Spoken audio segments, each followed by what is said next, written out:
Glória e honra ao nome do Senhor. Poder sentar, meus amados. Abra sua Bíblia aí. Atos dos Apóstolos, capítulo 6. Eu quero ler com você o verso 8 até o verso 15. Em nome de Jesus.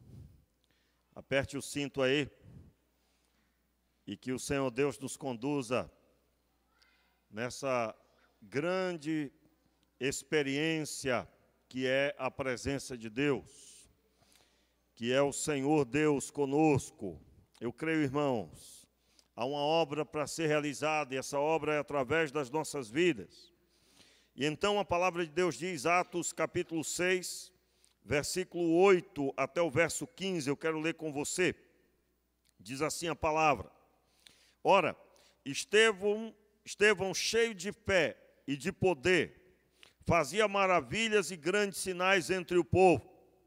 Levantaram-se alguns que eram da chamada sinagoga dos libertos, dos sirineus e dos alexandrinos, dos que eram da Cilícia e da Ásia, e discutiam com Estevão. Não podiam, porém, resistir à sabedoria. Repita. Não podiam, porém, resistir à sabedoria e ao Espírito com que ele falava. Então, subornaram uns homens para que dissessem: nós o ouvimos proferir blasfêmias contra Moisés e contra Deus. E agitaram o povo, e os líderes religiosos, e os mestres da lei, e, investindo contra ele, o prenderam e o levaram ao sinédrio.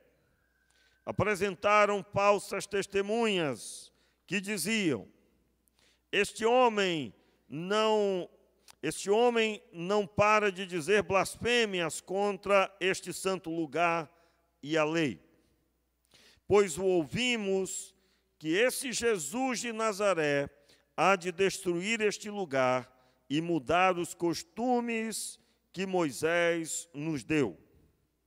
Então, todos os que estavam assentados no sinédrio, fixando os olhos nele, viram o seu rosto como o rosto de anjo. Só até aí, irmão, permaneça com a sua Bíblia. Muito bem. Feche os seus olhos, vamos orar agora pela mensagem. Meu Pai, eu já li a Tua palavra. E eu te peço, Senhor, que seja a Tua palavra aberta diante de nós e que ela penetre os nossos corações e que ela abra a nossa visão para ver, Senhor, todas as coisas que o Senhor deseja. Pai, assim seja, para a glória do Teu nome, em nome de Jesus. Amém e amém. Meus amados, o Senhor Deus, após a obra do Senhor ter sido concluída, ter sido iniciada, agora a obra do Senhor por meio da igreja. Você sabe muito bem, Jesus nasceu, ele esperou até os 30 anos de idade para começar o seu ministério. Aos 30 anos, um homem estava formado e ele poderia receber o título de doutor da lei. E assim Jesus começou seu ministério aos 30 anos.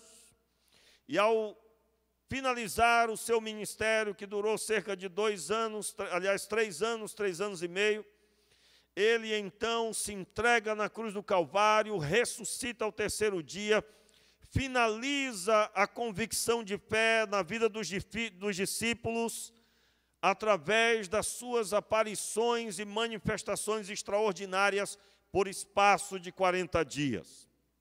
Nesse período, Jesus proferiu o que está escrito em Atos capítulo 1, que eles deveriam esperar na cidade até que do alto fossem revestidos de poder. E então, Atos capítulo 2 narra este acontecimento. Os discípulos estavam, conforme Jesus orientou, estavam todos reunidos, e o Espírito de Deus vem sobre eles, e eles são cheios do Espírito Santo. Eles falam em novas línguas, e ali literalmente em línguas nativas, o qual aqueles que estavam reunidos, representando todas as nacionalidades, ouviram cada um na sua própria língua, os discípulos falando as grandezas de Deus. E isso causou um impacto que gerou a atenção daquela multidão. Pedro toma a palavra e então ele prega o seu primeiro sermão, sermão esse, que está registrado na Escritura, de forma que no final aqueles homens, parte estavam incrédulos até, e outra parte estava querendo entender genuinamente. Eles são impactados com o poder do Espírito Santo. E eles então perguntam a Pedro: que faremos, pois, irmãos? E Pedro então declara que eles deveriam se arrepender dos seus pecados. Eles deveriam se batizar então e receberem o dom do Espírito Santo. A Bíblia diz que se converteram aproximadamente 3.000 almas.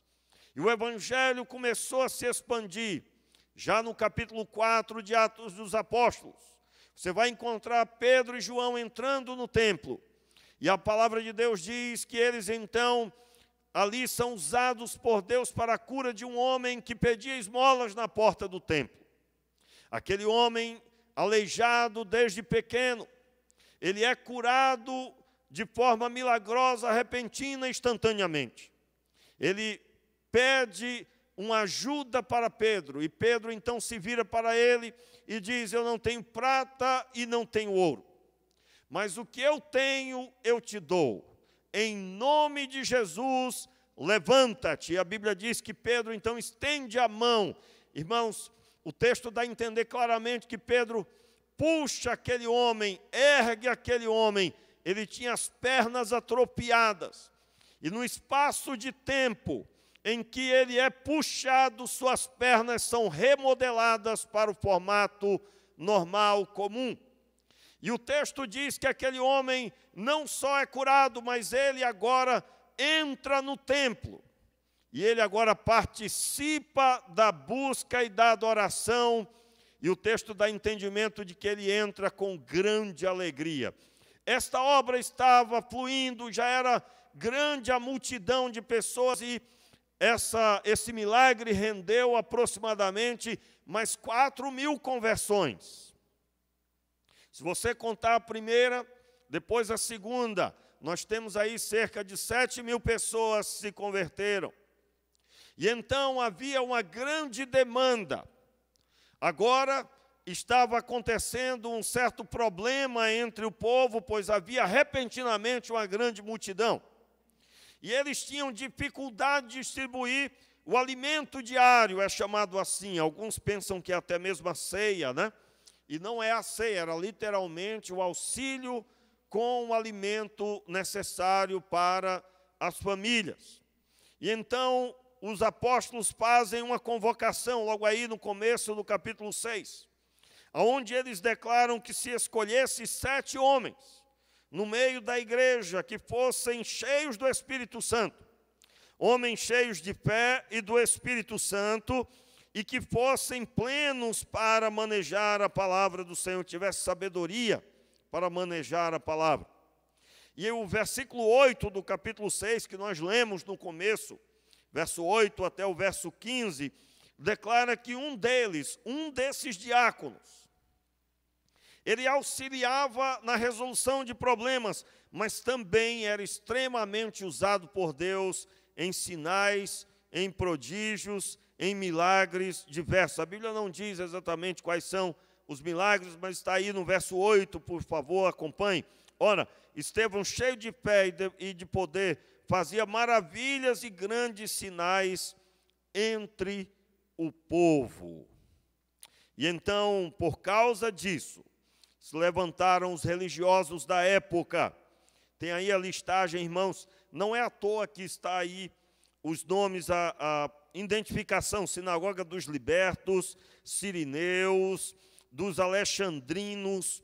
Os alexandrinos aqui, certamente, eles faziam parte, eram influenciados por uma escola chamada Escola Alexandrina, que tinha uma ênfase no estudo da filosofia, e de tantos outros assuntos, e influenciados por tudo isso, não aceitavam as palavras de Estevão.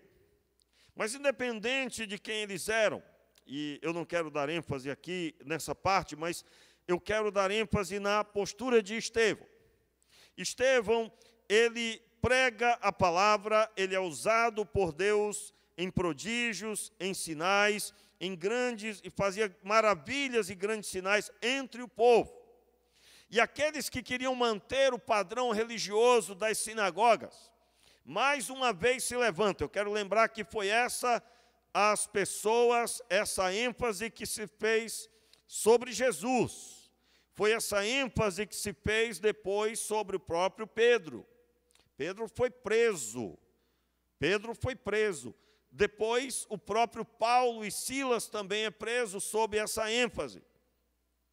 Os religiosos, os do judaísmo, não aceitando aquela fé, entendendo que ela estava desfazendo deles. E realmente não se podia andar no judaísmo e ser um cristão. Então eles se levantam.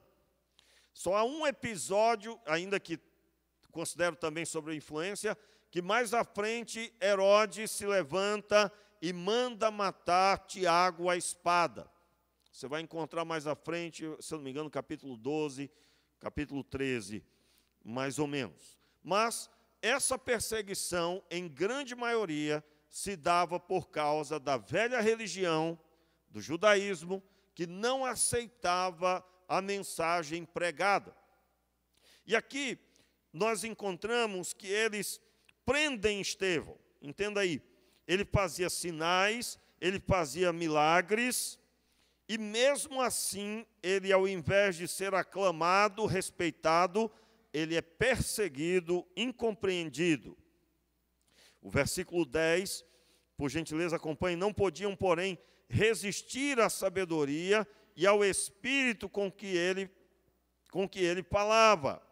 Ou seja, ele era cheio do Espírito Santo e eles não conseguiam lidar com a sabedoria que ele estava sendo usado. Então, eles tiveram que subornar. Verso 11, então subornaram os homens para que dissessem: nós o ouvimos proferir blasfêmias contra Moisés e contra Deus. Se você ler a respeito de Jesus, eles não fizeram diferente. E eles agitaram o povo. Veja a semelhança, versículo 12. Os líderes religiosos e os mestres da lei, investindo contra ele, o prenderam e levaram ao sinédrio. Todos nós lembramos o que é o sinédrio. O sinédrio era composto de 70, era o grupo dos 70. Você vai encontrar, na verdade, que não era 70, né? Podia ser considerado 71. Você vai encontrar pelo menos duas compreensões. Eram 70, mas havia o sumo sacerdote que fazia ali o governo daquele tribunal religioso. Tribunal esse que não tinha poder para mandar matar alguém julgado nele, como é o caso que vemos ali com Jesus. Eles julgam Jesus, mas levam o assunto para Pilatos, também para Herodes. Depois o próprio Pilatos passa ali, depois retorna para Pilatos. Então, mais uma vez, o sinédrio entra em ação. Verso 13. Apresentaram falsas testemunhas que diziam: este homem não para de dizer blasfêmias contra este lugar e a lei. Entenda, a ênfase é a figura de Estevão. Estevão agora está preso. Ele deveria ser aclamado, respeitado. Deveria haver somente alegria aparentemente ao seu redor, mas ele é preso e agora será julgado pelo sinédrio. E então a Bíblia diz que eles agora investem dizendo muitas outras coisas que ele tinha feito. Irmãos, esse texto mostra algo extraordinário, que é o nível de pecaminosidade possível, mesmo que uma pessoa seja tão usada por Deus. Nós podemos até achar que isso parece que se encerrou em Jesus, mas não, meus irmãos, continua. A Escritura está mostrando isso. E aí, então, no verso 13, diz que eles apresentaram as falsas testemunhas. As falsas testemunhas falam algo semelhante que foi falado sobre Jesus, sobre destruir o templo, e aqui agora é citado mais uma vez. Verso 14, pois o ouvimos dizer que esse Jesus, observe, esse Jesus de Nazaré há de destruir este lugar e mudar os costumes que Moisés nos deu. Mesma ênfase que foi dada para matar Jesus. O verso 15, então, declara: então todos os que estavam assentados no sinédrio, fixando os olhos nele, repita, fixando os olhos nele, viram seu rosto como o rosto de anjo. O que é que a Bíblia está dizendo? A Bíblia está dizendo que esse homem se manteve cheio do Espírito Santo. Eu repito, a Bíblia está dizendo que esse homem foi apertado de todos os lados, foi preso, caluniado, ele foi afligido aparentemente por eles, mas ele se manteve tão cheio do Espírito que a experiência que Deus concedeu lembra Moisés quando o seu rosto ficou resplandecente. Eu quero aqui chamar a sua atenção, porque o texto declara que as blasfêmias eram, ele vai destruir esse lugar, em resumo, ele tem blasfemado contra este lugar e contra a lei. Aliás, o texto declara muito fortemente, no verso 11, releia aí comigo, então subornaram os homens para que dissessem, nós o ouvimos proferir blasfêmias contra Moisés e contra Deus. Irmãos, as blasfêmias eram inúmeras. E Estevão aqui não fala nada, não revida, não fica bravo, ele não fica irado, não. A experiência declara, então todos, verso 15, todos os que estavam assentados no sinédrio, fixando os olhos nele, viram o seu rosto como o rosto de um anjo. De um anjo. Meu Deus, o que seria isso? Rosto de anjo. No entendimento do texto, você está contemplando o seguinte: é um rosto resplandecente, é algo marcante, algo que nada na terra se assemelha. E essa experiência deixa claro que o Senhor Deus, Ele pode nos conduzir inabaláveis na sua presença, mesmo com todas as ondas contrárias. Agora, entenda, nós estamos vivendo um tempo de um cristianismo onde a pessoa, se ela desconfiar que alguém falou mal dela, acabou a vida. Já viu isso? O fulano não falou comigo hoje, por que será? Será que eu fiz alguma coisa? Meu irmão, em outras palavras, já viu aquela história? Daniel foi jogado na cova dos leões, né? Ficou firme, não foi? Não ficou? O homem estava tão firme que no outro dia, quando o rei chega lá, Daniel, o Senhor Deus te livrou. Ele então declara, rei, vive para sempre. Irmãos, nós não vamos ler, porque senão vai pegar muito tempo, né? Mas a palavra de Daniel é de um homem que permanece na presença de Deus, lançado na cova dos leões, mas na presença de Deus. E ele então declara, o Senhor Deus enviou um anjo, e então os leões não puderam fazer nada. Naquele dia foi jejum completo. Fico pensando na cara dos leões assim, rapaz, mas não pode, não. Né? O leão não pensa, né, irmãos? Mas a coisa mais esquisita que tem. Que é isso, pastor? Naquele dia viu estar todos eles com indigestão. Meu irmão, leia o texto. A Bíblia diz que os 99 homens que foram contra, foram lançados naquela cova, e eles e suas famílias, e não puderam nem chegar ao fundo dela, porque foram dilacerados. dilacerados.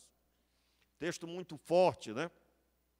Mas a minha ênfase, quando eu estou citando Daniel, é que ele, no outro dia, ele fala com o rei que teve que cumprir a palavra que ele tinha declarado. O que o rei tinha declarado? Que alguém que fosse pego fazendo oração a algum deus, se não pedindo ao próprio rei, seria lançado na cova dos leões. E Daniel permaneceu orando 3 vezes ao dia, virado em direção, como que abençoando, ele orava em direção de Jerusalém. Certamente cumprindo a palavra, eu amo Jerusalém, eu amo o povo de Deus, restaura, Senhor, o teu povo, restaura a nação de Israel. Isso aconteceu 70 anos depois. Meus irmãos, quando o rei se aproxima da cova dos leões, o Daniel permanece dizendo: ó rei, vive para sempre. E ele então declara o que Deus fez. Eu quero com isso dizer para você que tanto no Novo Testamento, como no Antigo Testamento, Deus tem uma obra para fazer na nossa vida. E essa obra é uma obra que vai gerar em você estrutura de homem e mulher de Deus. Sim, meu irmão. Agora, antes que você, de forma emocional, comece a pedir: Senhor, eu quero. Como assim de forma emocional? É só pedir. Não. Irmãos, eu quero aqui listar algumas coisas que aconteceram na vida de Estevão. E é claro, posso citar também algumas que aconteceram na vida de Daniel. Estevão se converteu a Jesus. Ele se entregou a Deus nos moldes da pessoa de Cristo Jesus. Estevão era um homem que tinha tido a experiência de ser cheio do Espírito Santo. Eu quero aqui deixar claro que essa experiência de ser inabalável é para pessoas cheias do Espírito Santo. Ah, pastor, não sei nem para onde é que vai. Você tem que estar apavorado, você tem que estar preocupado, nem dormir essa noite de preferência. Que é isso, pastor? Digo, que é isso nada, meu filho. Você não quer ser abençoado? É básico de um crente ele ser cheio do Espírito Santo. Isso é básico. Está aqui minha esposa de testemunha. Quantas vezes ela me perguntou: você já sabe como vai ser tal coisa? Você ainda não. Por que eu não sabia? Porque Deus ainda não tinha falado comigo, mas eu estava extremamente tranquilo, porque eu sei que Ele é o dono da obra. Nessa hora ela dá só um sorriso, e ela já está acostumada, já sabe. Eu confio em Deus, irmãos. Eu confio em Deus. E eu sei em quem tenho crido. Só que por trás de uma palavra de convicção como essa, tem caminhada a perder de vista. Eu estou dizendo que o Senhor Deus deseja que você seja inabalável, mas há uma caminhada primeiro. Quando eu disse, olha, antes de você orar de forma emocional, que é uma oração emocional, a pessoa quer orar para receber, mas sem primeiro passar pelo processo de Deus. Ninguém pode se abster do processo de Deus. O processo de Deus é que Deus veio para nos resgatar das trevas. E se você ainda caminha nas trevas, primeiro você tem que resolver isso. Eu, pastor, não é Deus, não. Meu irmão, Deus já proveu todas as coisas, mas você vai ter que sentar na mesa, esticar o braço e comer. Você terá que se apossar da fé em Cristo Jesus. Literalmente é tome posse. Tomar posse de quê? Jesus Cristo venceu as trevas da cruz do Calvário. Eu recebo na minha vida, eu me arrependo dos meus pecados e eu recebo na minha vida a nova vida em Cristo Jesus. E aí, meu irmão, você precisa agora mudar sua dinâmica de vida. Você orava pouco, agora você vai arrumar jeito de orar mais. Você lia pouco ou não lia nada. Então agora você vai ser disciplinado e você vai buscar em Deus. Eu quero deixar claro aqui, se você ler a mensagem de Estevão, que está aí no capítulo 7, você vai ler o capítulo 7 quase todo, são 53 versículos. Acompanha aí. 53 versículos. Não vou ler, não tem como, não dá tempo. 53 versículos. Você vai ver que esse homem conhecia de Bíblia. Ele entendia o plano de Deus em Cristo Jesus. Ele sabia muito bem. E eu tenho dito, irmãos, talvez você saiba muito bem o plano, mas se eu perguntar para você assim, me explique como Deus me salvou abrindo a Bíblia. Me explique como você pode ter convicção de que sua oração será recebida, abrindo a Bíblia com 2 textos bíblicos. A maioria dos crentes que eu pergunto alguma coisa nesse sentido ou em qualquer outro assunto, sabe, mas não sabe abrir a Bíblia e mostrar a razão da sua fé, conforme eu estou parafraseando com o que a Bíblia mesmo diz. Você precisa saber a razão da sua fé. A razão da sua fé está na Escritura Sagrada. A Escritura diz, então eu creio. A palavra de Deus diz, então eu creio. E aí você deve se pautar desta forma. Então Estevão, ele se posiciona, Deus continua manifestando o milagre extraordinário. Ele está calado, mas seu rosto falava da experiência interna que ele tinha.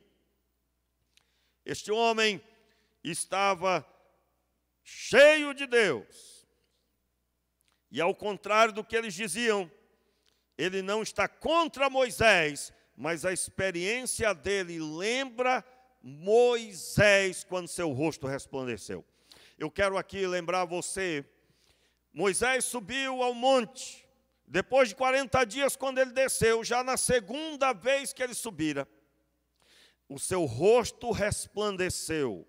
Me lembro aqui de uma série de mensagens que nós pregamos sobre isso, foi muito bom, irmãos, aprendi muito. E eu me lembro muito bem, quando nós narrávamos que aquela experiência fazia menção de uma experiência que se manifestou no Novo Testamento, quando contemplamos a pessoa de Jesus. Porque quando vimos a sua glória, a glória como do unigênito do Pai, fala a respeito deste brilho. E aqui, no Novo Testamento, o Senhor permite que eles vejam o rosto de Estevão como o rosto de anjo. E o entendimento desse texto é literalmente o entendimento de algo resplandecente, algo lindo de se ver, que chamava a atenção de qualquer pessoa e nada na terra se assemelhava a ele. E eu acredito, meus irmãos, essa é uma manifestação do amor de Deus. Por quê? Porque estes homens estavam descrentes, completamente contrários, todos eles dizendo, nós vamos continuar no que fazemos e cremos. Nós vamos continuar no propósito. Eu até contei essa história, que eu vou contar, eu contei lá no curso, né? Eu não lembro se foi no curso Homem ao Máximo ou não foi no curso Comunicação, mas eu ouvi o testemunho, irmãos, de algo verídico que aconteceu numa sala de aula.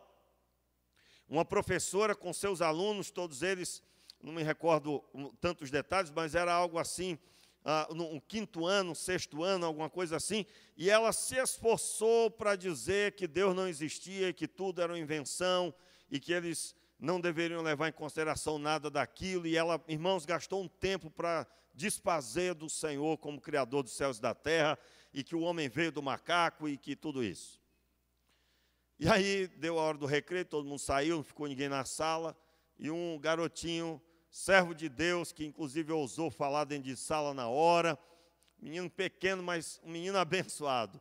O menino escreve na lousa, a professora é burra. E aí quando ela volta, meu irmão, com aqueles meninos e aquela lousa, com um nome bem grande, a professora é burra.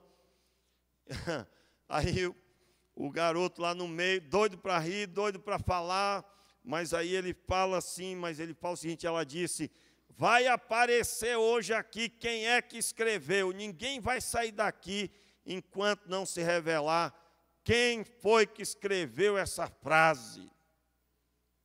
E aí o garotinho falou, né? Professora, a senhora não tem que se preocupar, porque assim como não existe Deus, não existe um autor da criação Como que a senhora pode provar que alguém fez isso? Muito forte, né, irmãos?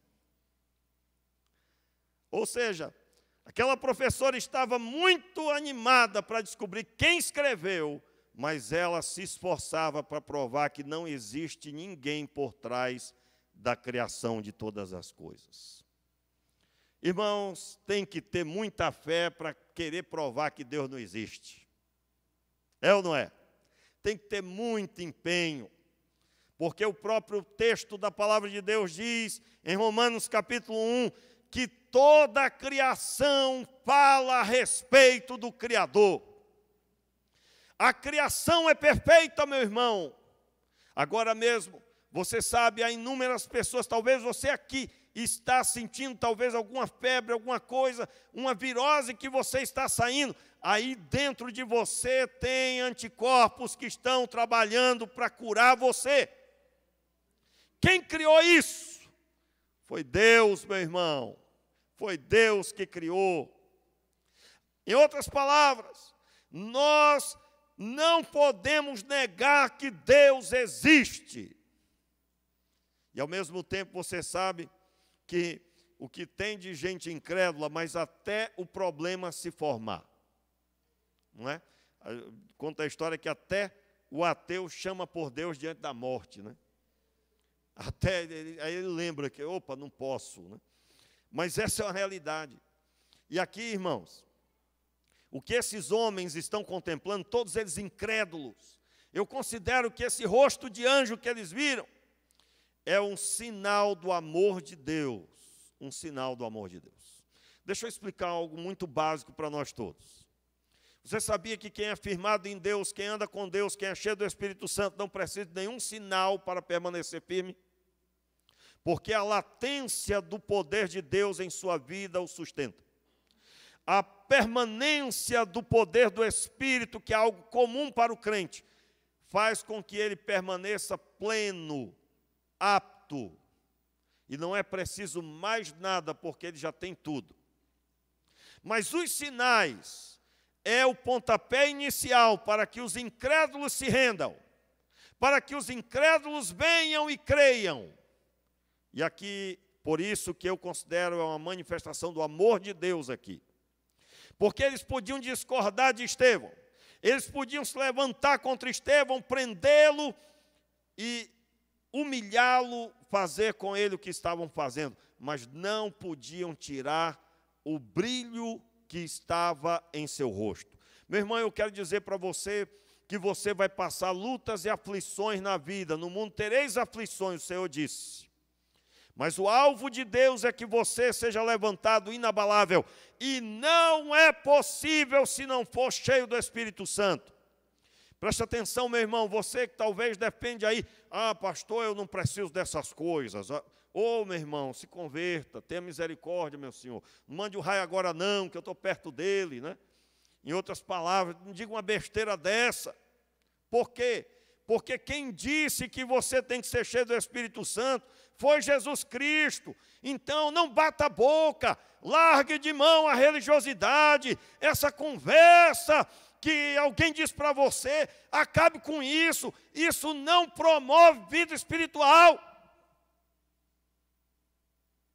Meus irmãos, eu já ouvi de tudo. Quando se fala de dom espiritual, já ouvi as pessoas escolhendo, esse dom aqui eu gostaria, esse não. Eu quero lembrar a você que quem distribui os dons é o Espírito Santo, não é você. Graças a Deus por isso. Graças a Deus. Meu irmão, a igreja é de Deus, não nossa. A igreja não é de pastor, não é de denominação, não é de ninguém, é de Jesus. Quem morreu na cruz do Calvário, quem deu sangue foi Ele, quem comprou foi Ele, quem tem autoridade é Ele, e nós não vamos nos meter no governo. Meu irmão, nós somos pó e cinza. Portanto, receba a autoridade de Deus, se submeta à palavra de Deus, busque aquilo que o Senhor quer que você busque. O que é que você quer que o Senhor quer que você busque? Uma vida voltada para a consagração. Consagre sua vida, meu irmão. Talvez você já tenha a alegria de dizer, eu nunca fiz um jejum, e fica se gabando disso. Meu irmão, você tinha que ter vergonha. Porque você diz que é discípulo de Jesus e Jesus jejuou mais do que tudo e você não seguiu ele nesse assunto. Se esvazie do velho homem, meu irmão. Em outras palavras, eu estou dizendo que o Senhor Deus quer levantar como você, como Daniel, como Estevão, mas você tem que ter feito o dever de casa. Estevão tinha passado pelo processo. Daniel passou pelo processo. Irmãos, o texto diz que Daniel orava, e por 21 dias ele orava e jejuava ao Senhor, 3 vezes ao dia clamava ao Senhor, e nada acontecia. Só depois, no final, ao 21º dia, o Senhor Deus manifestou seu poder, os anjos vieram e falaram com ele. Mas a fala do anjo dizia assim: desde o primeiro dia, Daniel, o Senhor Deus te ouviu. Daniel, você é muito amado por Deus. E eu tenho certeza de que Deus tem muito amor por você, e da mesma forma Deus ama profundamente você. Só que você precisa entender, o fato de orar o primeiro dia e nada acontecer não significa que o Senhor Deus não te ama. Não, não. Absolutamente, você não deve se ater a algo que Ele fez para que você possa crer que Ele te ama. Irmãos, a Bíblia diz que Deus me ama e isso é suficiente. Suficiente. Quero deixar claro, pessoas têm dificuldade de crer nisso. Observe aqui, eu quero abrir aqui um parênteses aqui. Sabe quem é que tem dificuldade de crer nisso? São pessoas que têm um coração amargurado. Pessoas que ainda não resolveram mágoas com pai, com mãe, com alguém próximo que deveria ter amado você e ao invés de ter amado, te feriu. Eu gostaria de dizer na autoridade do nome de Jesus para você: resolva isso. Como que eu posso resolver? Libere perdão para o seu pai, libere perdão para a sua mãe. Pastor, mas já morreu. Meu irmão, diga diante de Deus: Pai, a minha mãe já faleceu. Mas é como se ela estivesse viva, eu ainda sinto a dor das palavras. E diante de Deus, declare: em memória da minha mãe, eu libero perdão. Eu sei que ela já partiu, mas diante de ti, eu arranco essa dor do meu coração. E eu declaro: nunca mais serei aprisionado. Entenda bem aqui, Deus é seu pai. Como que você vai conseguir desfrutar de tudo que Deus é se você está travado com seu pai? Como que você poderá desfrutar do que Deus é? Porque o próprio Deus é aquele que toma nos braços. A Bíblia diz que Ele é o El Shaddai. Quando a Bíblia no Antigo Testamento cita Ele é o El Shaddai, que significa aquele que toma nos braços e amamenta. Eu não estou dizendo que Deus é uma mulher, é feminino. Não estou dizendo isso. O texto está declarando que Deus supre toda necessidade.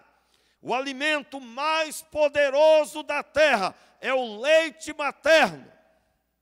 Quantos sabiam disso aqui? Quantos sabiam disso? O alimento mais poderoso da terra na vida de um ser humano é o leite materno. O leite materno nos primeiros dias de nascimento faz mais do que semanas, acredito, pelo que já estudei, semanas de alimento de um adulto. Porque ele entra no organismo da criança gerando estrutura que ecoa pela vida. Você já deve ter ouvido crianças que não foram amamentadas até os 6 meses. Elas não resistem a enfermidades, uma série de problemas de saúde ela poderá ter porque não foi amamentada. Aquele alimento, o leite materno, tem nutrição para gerar estrutura. Mais uma coisa que serve para glorificar a Deus. Por mais que o homem se esforce e busque gerar alimentos diversos para tentar nutrir o corpo humano, nenhum deles consegue alcançar o que Deus fez. Deus é Deus, irmãos.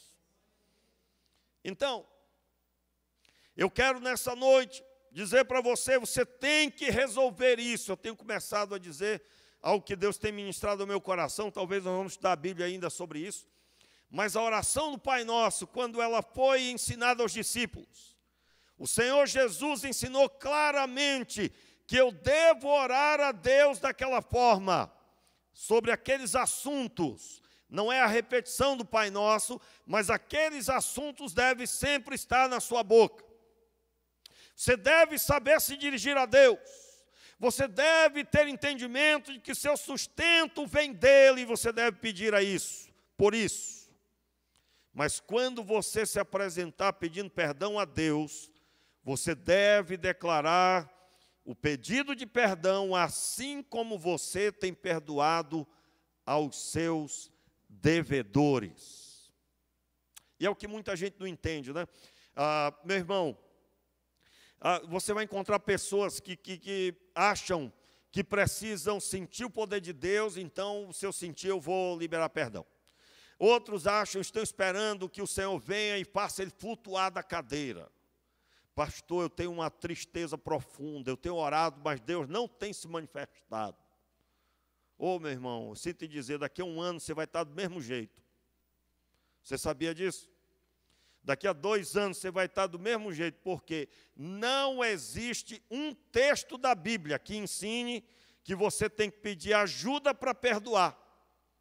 Os irmãos estão entendendo? Quem está entendendo aí? Não existe doutrina na Bíblia. Se tiver, me ajuda aí, irmão, me ensina. Não é arrogância, não. Estou falando debaixo de uma autoridade. Autoridade da palavra. Todos os textos vão apontar que nós devemos nos apresentar já tendo resolvido. A parábola do credor incompassível é uma declaração dessas. Alguém que foi perdoado não deve ter dificuldade de perdoar. Meu irmão, olha só, você estava no lamaçal do pecado, destruído, arrebentado, nada em você prestava, você estava cego, nu. E o Senhor Deus te deu vestes novas, te colocou um anel no dedo, Ele colocou sandálias, você não é mais escravo, Ele restaurou a sua visão, Ele te colocou na presença dEle. E como você tem dificuldade de perdoar, você tinha que ter vergonha. Pastor, eu já estou com essa vergonha, então libere logo o perdão. O perdão é uma decisão. O perdão não é um sentimento. Agora eu quero organizar, porque vai que alguém não entendeu e vai depois enrolou o negócio, piorou. Olha só, irmãos, eu não estou dizendo que você não vai ser sincero e dizer, Pai, eu já liberei perdão, mas não saiu do meu coração. Para esses eu vou orientar que você deve continuar buscando a presença de Deus. Agora, a oração muda. Você já liberou perdão, mas o seu coração não consegue sentir a leveza. Meu irmão, você está descobrindo então, sabe o quê? Que você é uma pessoa muito difícil. Você é uma pessoa de coração muito duro. Entendeu? Você vá para frente do espelho, dê uma olhada assim, bem nos seus olhos. E diga assim para você, rapaz, mas você é ruim, hein? Você é ruim. Que é isso, pastor? Meu irmão, estou dizendo só para você contemplar uma coisa. Como assim Deus te salvou, te deu o que tu não podia promover e você fica pensando se você vai perdoar? Você é ruim ou não é? É ou não é? Ninguém quer, rapaz, eu acho que tem muita gente ruim aqui hoje, hein? Eu acho que tem muita gente... Presta atenção, meus irmãos. Tem uma câmera aqui na minha frente, eu não sei quantas pessoas estão assistindo ou vão assistir. Mas uma coisa eu entendo, Deus me deu você para ensinar. E eu não estou dizendo isso para te agredir, para você ficar chateado, brabo da vida. E se você já está brabo da vida, você é ruim mesmo. Né? Você é ruim, viu? Como assim o pastor está aqui te abençoando, te orientando, lendo a Bíblia, explanando o entendimento bíblico, caminhando com você e você consegue ficar chateado? Lembre-se, quantas vezes você leu a Bíblia e você viu pessoas brabas com Jesus, você está hoje aqui do mesmo jeito. Meu irmão, se arrependa. Se arrependa de não dar aos outros o que você recebeu. Você recebeu perdão. Você tem obrigação de dar aos outros o que você recebeu.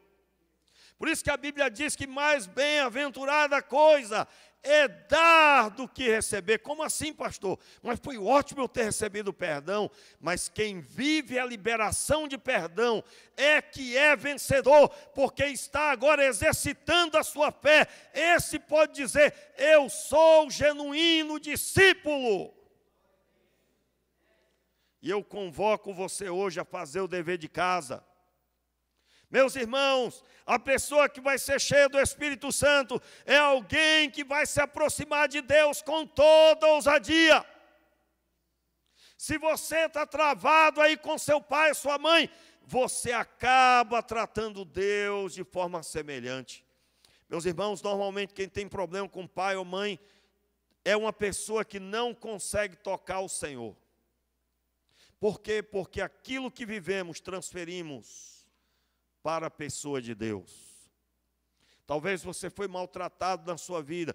Eu quero dizer para você, lembrar você que o Senhor Deus te chama para ser filho. E Ele te toma por filho, Ele te dá um novo nome, Ele te dá uma nova história. Você agora está debaixo da herança de Deus.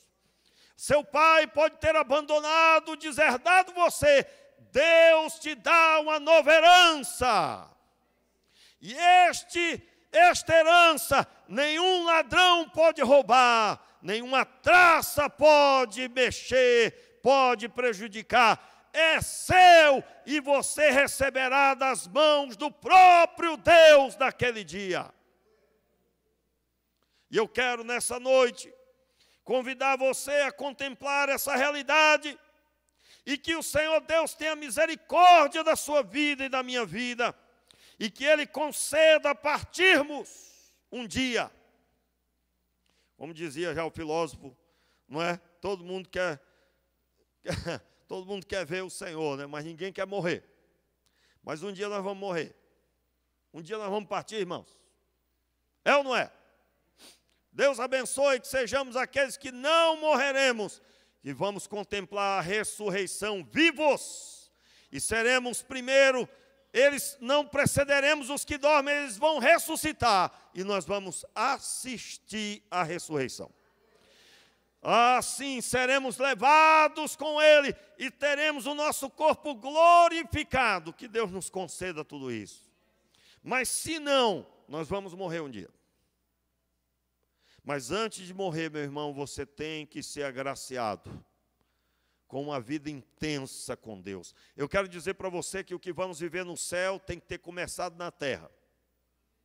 Por isso que o céu não é para incrédulo. O céu não é para quem é incrédulo, para quem é duvidoso das coisas do Senhor. Não, quem duvida não.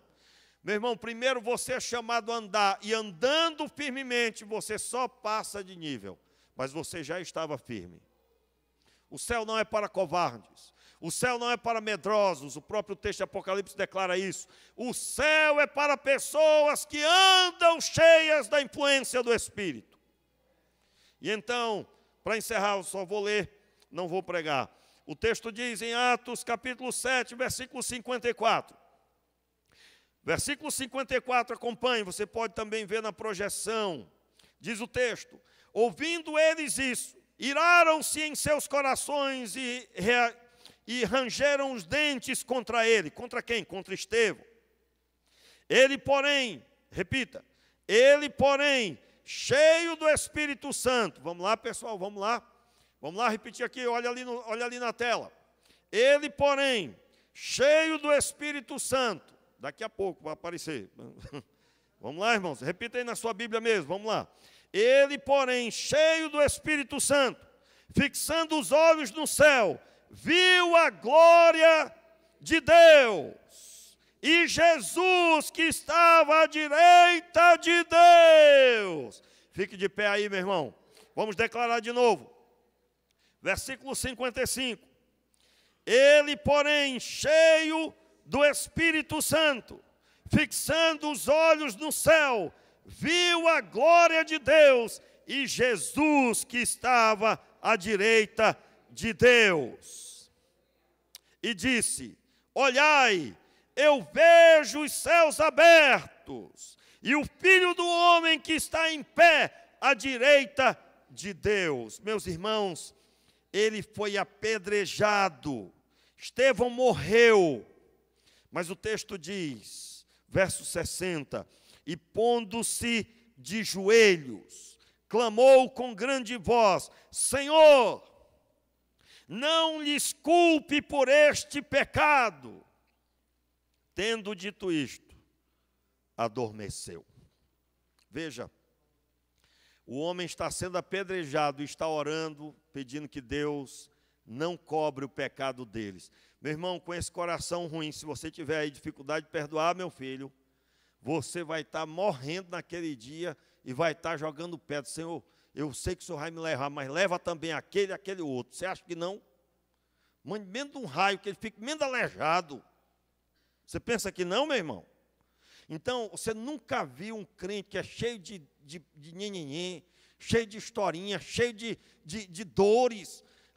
Hoje o culto tem que ser bom, porque está muito difícil. Aí você vai perguntar o que está acontecendo. Ele não está sendo perseguido porque é fiel.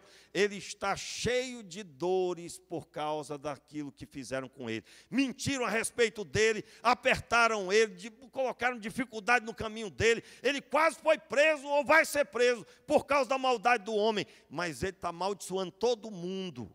Meu irmão, nós fomos chamados para ser instrumento de Deus e não instrumento das trevas. Então, o Senhor Deus te chama a um conserto em nome de Jesus. Lance fora as dores, as mágoas. Nós seremos instrumento de Deus. Você vai contemplar a glória do Pai.